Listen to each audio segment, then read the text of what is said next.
Movie का start 1928 में हो रहा है, जहाँ पर एक आदमी को कोहिक्राकरम माउंटेन्स पर अपने कैंप में दिखाया जा रहा है। वो आदमी अपने कैंप से बाहर बहुत ही अजीब चीज ऑब्जर्व कर रहा है, जिसे देखने के लिए वो अपने कैंप से बाहर जाता है और बहुत ही हैरान हो जाता है ये देख कर कि वहाँ पर एक बहुत बड़ी लाइट बॉल है। वो आदमी फौरन से उसके पास जाता है और वो जैसे ही अपने हैमर को उस पर लगाता है तो वो बेहोश होकर गिर जाता है। और अब जब उसे होश आया है तो वो अपने ग्लव्स पर एक मार्क देख रहा है, जो कि उसके लिए काफी अजीब और हैरान कुन है। और इसी के साथ मूवी कुछ साल आगे यानी 2008 में चली जाती है और यहाँ पर हम एक हेलन नामी साइंटिस्ट को देखते हैं। मूवी के इन सीन्स में हमें हेलन के बारे में ही बताया जा रहा है कि वो अपने सुतीले बेटे के साथ घर पर रहती है और वो अपने बेटे से बहुत प्यार करती है, लेकिन शायद हेलन का बेटा उससे उतना प्यार नहीं करता। और अब हम मूवी में कुछ सीक्रेट एजेंट्स को देखते हैं जो कि हेलन को लेने आए होते हैं, लेकिन हेलन इन सीक्रेट एजेंसीज के लोगों के साथ नहीं जाना चाहती क्योंकि उसको पता है उसके बाद उसका बेटा अकेला रह जाएगा, लेकिन फिर भी उसे उन लोगों के साथ जाना पड़ता है। हेलन को वो लोग नासा के डिपार्टमेंट में ले जाते हैं, जहाँ पर हेलन अपने जैसे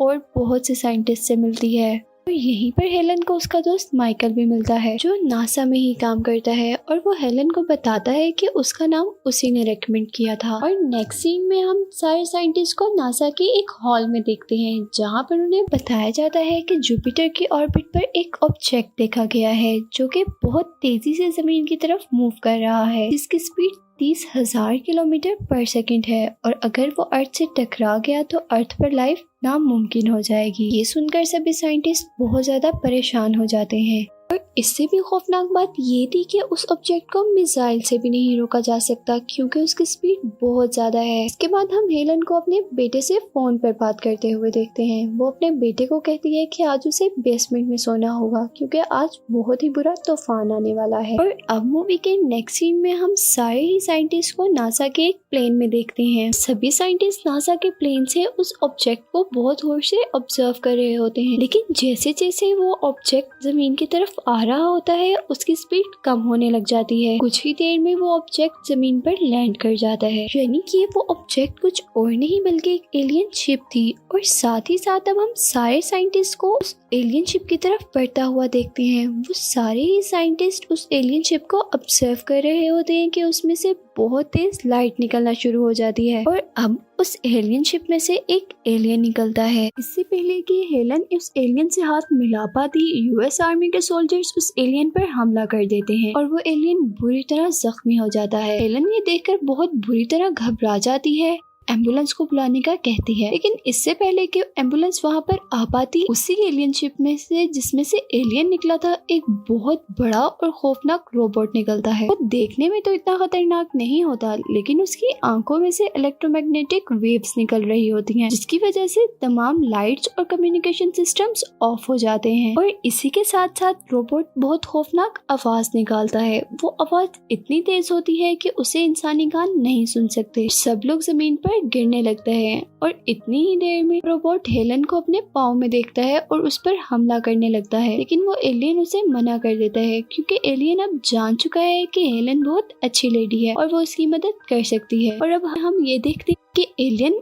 हॉस्पिटल में एडमिट है और उसकी बॉडी में से गोली निकाली जा रही है, लेकिन यहाँ पर एक काम जो बहुत अजीब होता है वो ये कि उसकी स्किन झड़ने लगती है, यानी एलियन की बॉडी पर जो स्किन होती है वो पूरी तरह उतर जाती है। और ये देखकर साइंटिस्ट बहुत हैरान होते हैं कि वो एलियन बिल्कुल इंसानों की तरह दिखता है। ये सब देखकर साइंटिस्ट एलियन का डीएनए टेस्ट करने का फैसला करते हैं और जैसे ही वो डीएनए टेस्ट करते हैं तो उनको पता चलता है कि एलियन के डीएनए में इंसानों का डीएनए भी मौजूद है, जिससे साइंटिस्ट ये बात पता चला लेते हैं कि एलियन पहले भी जमीन पर आ चुके हैं। और ऐसा वाकई ही हुआ होता है, जैसा कि मूवी के शुरू में हम देखते हैं कि उस आदमी के हाथ पर एक मार्क होता है। वो दरअसल एलियन उस आदमी का डीएनए लेकर जाते हैं और हेलन का ख्याल होता है कि एलियन के गिर्द जितना भी मांस था वो बिल्कुल वॉर्म लाइक था और उसको ह्यूमंस का डीएनए लेके इसलिए प्रोड्यूस किया गया ताकि वो अर्थ पर सांस ले सके, यानी कि जिंदा रह सके। अब इस सीन में हम उस एलियन को हेलन और किसी से बात करते हुए देखते हैं, जिससे हमें पता चलता है कि उस एलियन को हमारी लैंग्वेजेस भी आती हैं। जो दूसरी लेडी वहाँ पर मौजूद होती है वो यूएस आर्मी की डिफेंस ऑफिसर होती है। उसका ख्याल ये होता है कि वो एलियन इसके लिए खतरा हो सकता है, यानी वो एलियन हमारी अर्थ के लिए बहुत ज्यादा खतरे वाला है। लेकिन एलियन हेलन को बताता है कि वो अर्थ को बचाने आया है। उस बात पे डिफेंस ऑफिसर कहती है कि तुम जब से जमीन पर आए हो हमारी सैटेलाइट्स काम करना बंद कर गई हैं और हमारी सारी कम्युनिकेशन बंद हो गई है। जिस पर वो एलियन कहता है कि मैं तुम्हारे अर्थ के लीडर से मिलना चाहता हूँ, जिसे डिफेंस ऑफिसर नेग्लेक्ट कर देती है और उस एलियन को अपने साथ ले जाती है। यहाँ पर उस एलियन का इन्वेस्टिगेशन स्टार्ट होता है, लेकिन वो एलियन किसी बात का जवाब नहीं देता और अपनी पावर से उस इन्वेस्टिगेशन ऑफिसर को और उस ऑपरेटर्स को अपने कंट्रोल में ले लेता है। और इसके बाद हम देखते हैं कि पूरी दुनिया में छोटे छोटे एलियन शिप उतरना शुरू हो जाते हैं और लोग बहुत ज्यादा डर रहे होते हैं। इसके बाद हम देखते हैं कि वो एलियन एयरपोर्ट पे होता है कि उसकी तबीयत खराब होना शुरू हो जाती है और वहाँ से वो हेलन को कॉल करता है, क्योंकि वो जानता है कि हेलन के अलावा कोई उसकी मदद नहीं कर सकता। हेलन जैसे तैसे करके अपने बेटे के साथ उस एलियन के पास पहुँच जाती है और उसको कुछ दवा देती है, जिससे वो ठीक हो जाता है। और अब हम उस एलियन को किसी आदमी से मिलते हुए देखते हैं। वो एक रेस्टोरेंट में बैठा होता है और उनकी बातों से हमें ये पता चलता है कि वो आदमी भी एक एलियन है जो 70 साल पहले इस जमीन पर आया था। वो बूढ़ा एलियन को बताता है कि इंसान इस वर्ल्ड को तबाह कर रहे हैं। वो ये जानते भी हैं, लेकिन वो फिर भी ये सब कुछ कर रहे हैं। इस सब के बाद अब हम उस एलियन को किसी नदी के किनारे पर देखते हैं, जहाँ पर उसी की एलियन शिप की तरह का एक और शिप होता है। और अब जैसे ही वो स्पेसशिप पे हाथ लगाता है तो दुनिया की सारी स्पीशीज उन एलियन शिप्स के अंदर जाना शुरू कर देती हैं और कुछ ही देर बाद वो सारे स्पेसशिप आसमान की तरफ उड़ना शुरू कर देते हैं, यानी वो अर्थ से वापस जा रहे होते हैं। जिसका मतलब ये है कि एलियंस ने सारी स्पीशीज को इस अर्थ से बाहर भेज दिया है। ये सब देखकर हेलन परेशान हो जाती है। वो भी अब एलियन को खतरनाक समझना शुरू कर देती है और वो एलियन से बात करती है। वो एलियन हेलन को बताता है कि वो इस अर्थ को इंसानों से बचाना चाहता है। वो इंसान इस अर्थ को खराब कर रहे हैं, जो कि एलियंस नहीं होना देना चाहते। जिस पर हेलन बहुत ज्यादा घबरा जाती है और वो एलियन से पूछती है, क्या तुम इंसानों को एक और मौका नहीं दे सकते? पर एलियन कहता है, हमने इन्हें बहुत मौके दिए लेकिन ये नहीं समझे, अब हम कुछ नहीं कर सकते। अभी हेलन और एलियन बात ही कर रहे होते हैं कि वहाँ पर एक पुलिस ऑफिसर आ जाता है और वो एलियन को पहचान लेता है। पुलिसमैन उस एलियन को गाड़ी पर हाथ रखने को कहता है, लेकिन जैसे ही वो एलियन गाड़ी पर हाथ रखता है तो गाड़ी पुलिस ऑफिसर की तरफ मूव करती है और पुलिस ऑफिसर मर जाता है। लेकिन यहाँ पर ट्विस्ट ये होता है कि वो एलियन उस पर दोबारा ठीक कर देता है, यानी वो उस पुलिस ऑफिसर को जिंदा कर देता है, जिससे हमें अंदाजा होता है कि उस एलियन के अंदर बहुत एबिलिटीज हैं। के बाद वो हेलन के पास जाता है और उसे कहता है कि ये हमारे रास्ते में आ रहा था, इसलिए उसे मैंने मार दिया, लेकिन अब मैंने उसे पूरी तरह ठीक कर दिया है। हेलन अब उससे रिक्वेस्ट करती है कि उसे इंसानों को दोबारा एक और मौका जरूर देना चाहिए। इसके बाद एलियन हेलन को याद करवाता है कि मैंने तुम्हें कहा था कि मैं अर्थ के लीडर से मिलना चाहता हूँ, लेकिन ऐसा नहीं हुआ और अब कुछ नहीं हो सकता। हेलन और उस एलियन को हम एक प्रोफेसर के घर देखते हैं। वही प्रोफेसर के घर बोर्ड पर एक मैथ्स की ऐसी प्रॉब्लम लिखी होती है जिसे इंसान कभी सॉल्व नहीं कर पाए, लेकिन वो एलियन चंद ही सेकंड में उसे सॉल्व कर देता है, जिसे प्रोफेसर देखकर बहुत हैरान हो जाता है और वो उसे इम्पॉसिबल करार देता है। लेकिन एलियन कहता है कि ऐसा पॉसिबल है। इसके बाद वो एलियन हेलन और उस प्रोफेसर को बताता है कि जब उनका प्लेनेट खत्म होने वाला था तो वो सब इकट्ठे हुए और उन्होंने अपना लाइफस्टाइल बिल्कुल चेंज करके रख दिया और वो अपना प्लेनेट बचाने में कामयाब हो गए। इसके बाद प्रोफेसर एलियन को समझाता है कि तुम्हें जब रियलाइज हुआ था कि तुम्हारा प्लेनेट खत्म होने वाला है तो तुम सब इकट्ठे हो गए थे, लेकिन अभी तक इंसानों को ये रियलाइज ही नहीं हुआ, इसीलिए वो कुछ नहीं कर रहे। लेकिन अगर इंसानों को भी रियलाइज हो जाए कि उनकी अर्थ या उनका प्लेनेट खत्म होने वाला है तो वो भी इसको बचाने के लिए बहुत कुछ कर देंगे। प्रोफेसर की बात पर एलियन की भी सोच कुछ बदलने लगती है, लेकिन उसी दौरान हम देखते हैं कि हेलन का बेटा जाग जाता है जो एलियन को बिल्कुल पसंद नहीं करता, और वो ये भी पसंद नहीं करता कि उसकी माँ एलियन की हेल्प कर रही है, क्योंकि उसे पता है कि एलियन नुकसान पहुंचाने वाले हैं। फिर इसी चीज को देखते हुए वो पुलिस को कॉल कर देता है और वो ये बता देता है कि एलियन उसके साथ है। और थोड़ी ही देर में वहाँ पर आर्मी के हेलीकॉप्टर्स आ जाते हैं। हेलन, उसका बेटा और एलियन वहाँ से भाग जाते हैं